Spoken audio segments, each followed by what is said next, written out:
મુંબઈમાં વરસાદે 100 વર્ષનો રેકોર્ડ તોડ્યો છે.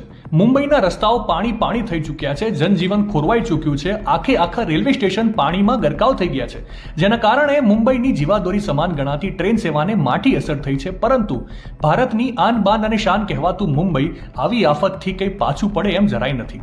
આફતનો વરસાદ ચોક્કસથી આવ્યો, પણ મુંબઈ મ્યુનિસિપલ કોર્પોરેશન તરફથી માનવતાની મહેક પણ જોવા મળી.